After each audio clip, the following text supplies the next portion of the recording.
안녕하세요, 김이사입니다. 오늘은 국제결혼 심화학습 어질어질한 댓글 리뷰를 한번 해보도록 하겠습니다. 얼마 전에 댓글이 하나 달렸는데 50대 중반의 남성이 베트남 국제 재혼을 실패하셨나봐요. 그러면서 국제결혼 하려면 무조건 어리고 예쁜 여자랑 해라, 이런 식의 댓글이 달렸는데, 만약에 업체가 어리고 예쁜 여자를 소개하지 못한다면 업체가 능력이 없는 것이다, 이런 식의 댓글이 달렸는데 참 어질어질합니다. 사실 50대 중반이면 어떻게 보면 인생을 갈무리하기 시작해야 할 그런 나이라고 할 수 있거든요. 저도 그렇지만 상당수의 많은 남성들이 50대에 접어들면서 국제결혼을 하시려고 하시는 분들도 많이 있어요. 근데 50대가 국제결혼을 할 때 국제결혼을 하려는 양상이 두 가지로 나눠집니다. 하나는 사람을 보고 나이 차이를 최대한 줄이려고 하는 그런 부류가 있고, 또 하나의 부류는 전자에 말했던 그 구독자님처럼 국제결혼은 무조건 어리고 이쁘고 섹시하고 아니면 청순하고 무조건 어리고 예쁜 여자랑 해야 한다는 그런 논리를 펼치시는 분들이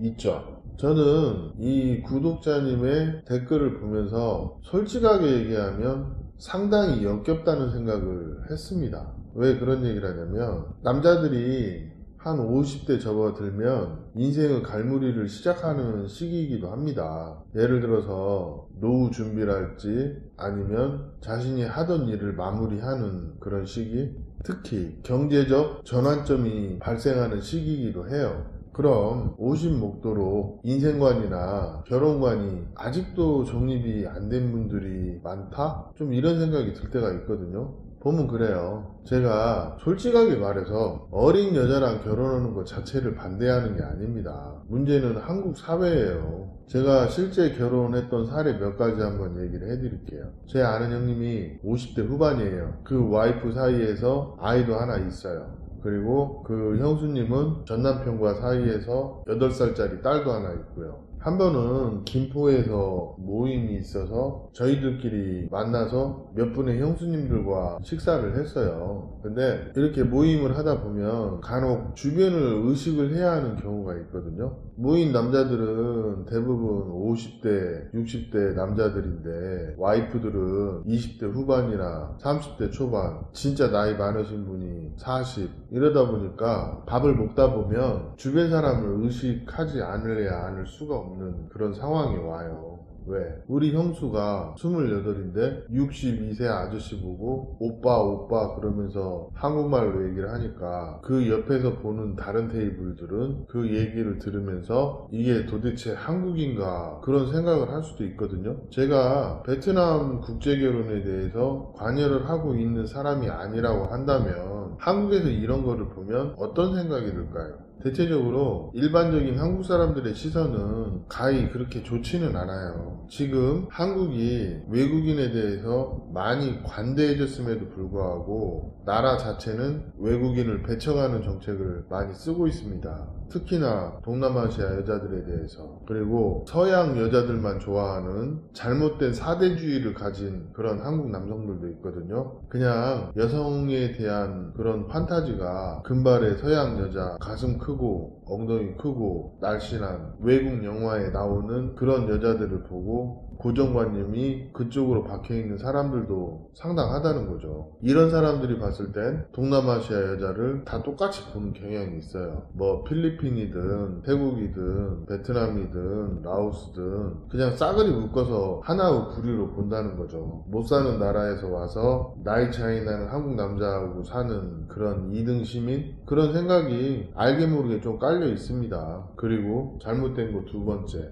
국제결혼 할 때는 여자는 무조건 어리고 예뻐야 한다, 이런 생각을 갖는 분들이 의외로 많거든요. 근데 그것도 어느 정도 나이껏 해야지 그러지 않을까요? 예를 들어서 우리 구독자님들이 한국에서 살지 않고 베트남이나 동남아시아에 산다면 그 말이 어느 정도 일리가 있어요. 나이 차이가 좀 나더라도 별 문제 없는 사람들이 많이 있습니다. 그렇지만 특히 한국 같은 유교 문화가 자리 잡은 그런 나라들의 특징은 나이 차이가 많이 나면 날수록 손가락질을 하는 경향이 있어요. 실제 보면 50대들이 국제결혼을 했을 때 가장 많이 문제가 되는 부분이, 일단 두 사람이 기본적으로 대화가 잘 안 되는 그런 부분도 있긴 하지만 한편으로는 이 사회적인 시선을 견디기가 어려운 그런 부분도 있거든요. 근데 예를 들어 같이 마트나 어떤 놀이공원이나 이런 데 가면 딸인 줄 알아요. 결혼 이민자가 한국 사람하고 많이 닮았으면 보통 남편하고 딸인 줄 아는 경우가 의외로 많습니다. 그냥 사이 좋은 부녀지간 그렇게 보시는 분들도 좀 있는데, 경우에 따라서는 결혼 이민자가 굉장히 이국적이고 외국인 티가 많이 나면 또 그거를 곱지 않은 시선으로 굉장히 눈총을 주는 경우도 많이 있어요.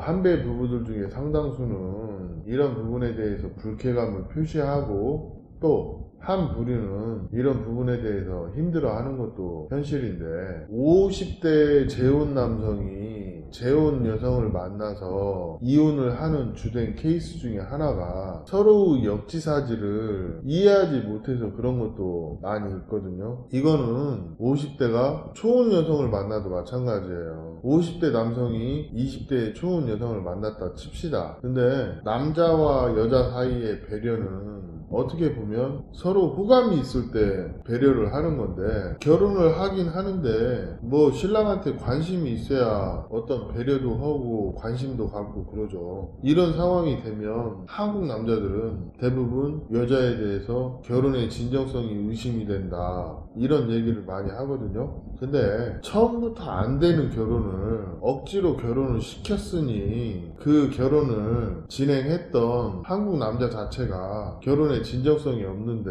무슨 베트남 여자에게 결혼의 진정성을 얘기하냐, 저는 이 말이 하고 싶어요. 자, 보세요. 50대 중년의 구독자님이 자기가 국제 재혼을 실패해보니 무조건 어리고 이쁜 여자랑 결혼해야 한다, 업체가 여자를 소개할 때 그렇게 해줄 수 없으면 그 업체가 무능한 것이다, 이런 댓글을 보면서 참 어질어질하다 하는 생각을 하게 되는 가장 큰 이유는 뭐냐면, 이 사람의 생각이에요. 한국 남자들 중에 상당수는 이 말에 공감을 할 것입니다. 근데 실제 이런 상황이 오면 눈살을 찌푸리시는 그런 분들도 많긴 많아요. 많은 한배 부부들이 그 결혼 해봤자 얼마나 가겠어? 이런 얘기도 많이 하고, 솔직히 이런 분들은 그냥 여자 돈 주고 사온다는 마인드가 강하기 때문에 사실은 그래서 안 되는 건데 본인에게 스스로 면죄부를 주고 너무 관대하다는 거예요. 저는 이게 역겹다는 거예요.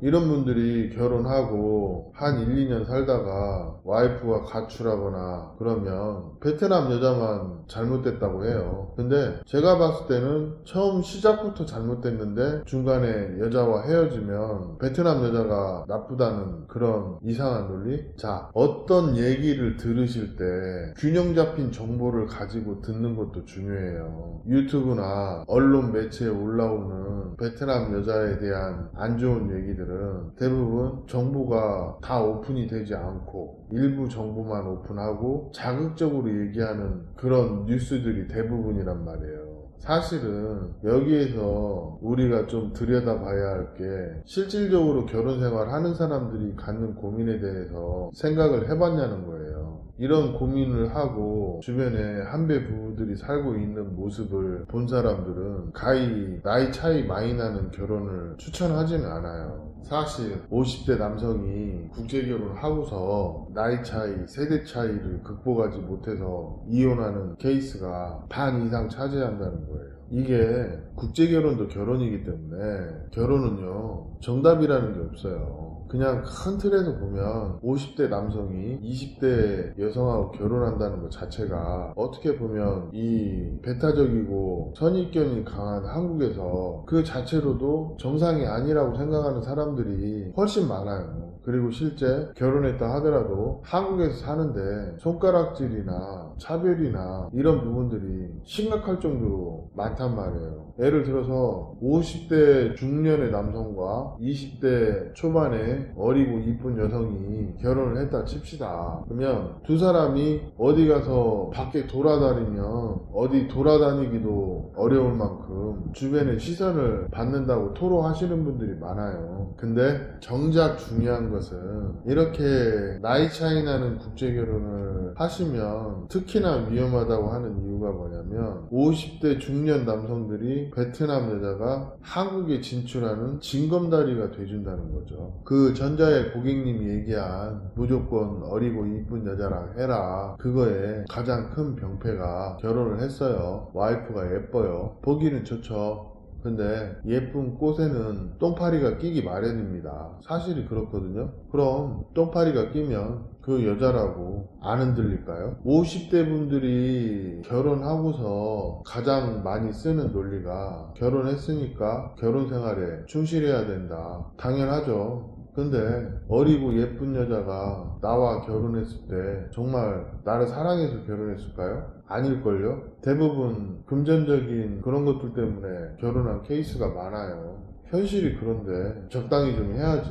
내가 생각을 잘못하고 결혼하면 베트남 여자가 한국에 진출하는 징검다리 역할밖에 안 되는 케이스가 많기 때문에 이런 얘기도 하는 거예요. 그럼 안 되는 30%의 얘기를 듣고 국제결혼을 준비할 게 아니라 실제 잘 살고 있는 분들의 케이스를 반영을 해서 결혼을 하는 게 맞죠. 사실은 좀 상식선에서 생각하고 행동을 하자, 그런 취지로 제가 뭐 50대를 싸잡아서 하는 얘기가 아니에요. 대체적으로 국제결혼해서 롱런 하시는 분들은 남자분들 자체가 합리적인 생각을 한다는 게 중요합니다. 제가 그리고 마지막으로 드리고 싶은 얘기, 국제결혼해서 대접받고 살 것인지 아니면 내가 뒤치다거리 하면서 살 것인지 일단 한번 그것부터 생각해보세요. 나이 50 넘어가지고 20살짜리 어린 여성 뒤치다거리 하면서 그렇게 살고 싶으세요? 아니면 남자도 사랑받을 수 있는데 사랑받으면서 살고 싶으세요? 많은 남자들이 사랑받으면서 살고 싶다고 하죠. 그런데 나이 차가 너무 많이 나면 베트남 여자 입장에서 사실 사랑의 감정이 많이 올라오지 않는다고 해요. 그러면 그 결혼이 일종의 거래 관계가 돼버리는 그런 케이스도 많기 때문에 그만큼 더 신중해야 한다는 거죠. 사실 이 얘기가 다수의 한국인 눈으로 볼 때는 이해가 가지 않고 정서적으로 저 사람 문제 있나? 이런 의심을 해볼 정도로 상당히 결혼관이 삐뚤어져 있는 겁니다. 사실은 이런 생각을 하는 사람들은 저는 굉장히 반감이 크고 사람 취급 안 한다? 뭐 그렇죠. 결혼이 각자의 선택이라지만 국제결혼도 어느 정도 상식선이 있습니다. 50대 중반의 남성이 무조건 어리고 예쁜 여자랑 결혼해야 한다, 이 논리는 사실 한 10년 전에 끝났어요. 요즘 트렌드하고 맞지도 않고 그게 잘 성립조차 안 합니다. 설사 간혹 결혼했다 하더라도 한국까지 가보지도 못하고 베트남에서 파혼하는 케이스가 대다수이기 때문에 그냥 인생 낭비하지 말고 돌아가지 말라는 의미로 이런 얘기도 한번 해봤습니다. 오늘 이야기는 여기까지 하겠습니다. 감사합니다.